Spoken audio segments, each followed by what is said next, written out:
Bonjour à tous, dans cette vidéo nous allons voir comment utiliser l'égalité de matrice.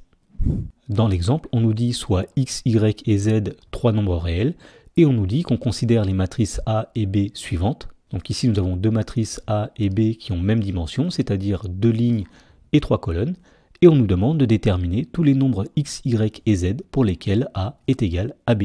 Alors avant de faire cela, nous allons commencer par rappeler ce que cela signifie que deux matrices sont égales.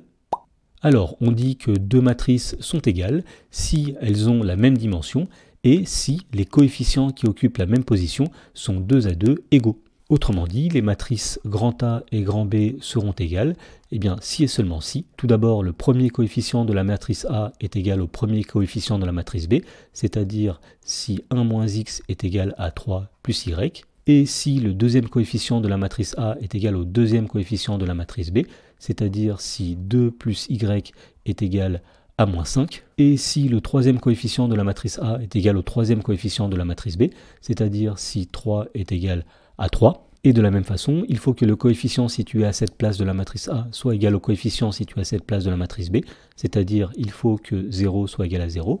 Donc de même, il faut que 4 soit égal à 4. Et enfin, il faut que le coefficient situé à cette position de la matrice A soit égal au coefficient situé à cette position de la matrice B, c'est-à-dire il faut que 7 fois z soit égal à 9 plus x. Et donc finalement, la matrice A sera égale à la matrice B si et seulement si x et y sont solutions de ce système d'équations. Ensuite, on peut dire que ce système d'équations est équivalent à... Donc tout d'abord, nous allons conserver la première équation qui est 1 moins x qui est égal à 3 plus y. Et nous avons dans la deuxième équation la possibilité de trouver la valeur de y. En faisant passer 2 de l'autre côté qui va devenir moins 2, eh bien on trouve que y est égal à moins 5 moins 2, c'est-à-dire y est égal à moins 7. Ensuite, l'équation 3 égale 3 est toujours vérifiée, donc inutile de la réécrire.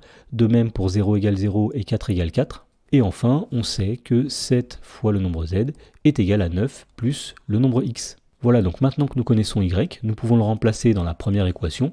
Autrement dit, la matrice A sera égale à la matrice B si et seulement si 1 moins x est égal à 3 plus y, c'est-à-dire 3 plus moins 7, c'est-à-dire 3 moins 7. Y est égal à moins 7. Et enfin, 7 fois z est égal à 9 plus x. Alors, 3 moins 7 est égal à moins 4. Si on fait passer le moins 4 de l'autre côté, il va devenir plus 4. 1 plus 4, ça va donner 5. Si on fait passer moins x de l'autre côté, il va devenir plus x. Et donc finalement, on trouve que x est égal à 5. Alors dans la deuxième équation, nous avions y est égal à moins 7. Et enfin, dans la dernière équation, puisque nous avons la valeur de x qui vaut 5, nous pouvons la remplacer. Et donc nous avons 7 fois z qui est égal à 9 plus x, c'est-à-dire 9 plus 5. Et donc finalement, ce système d'équations est équivalent à dire que donc x est égal à 5, y est égal à moins 7, et 7z est égal à 9 plus 5, c'est-à-dire 14. Alors 7z est égal à 14, c'est-à-dire tout simplement z est égal à 14 divisé par 7, c'est-à-dire z est égal à 2.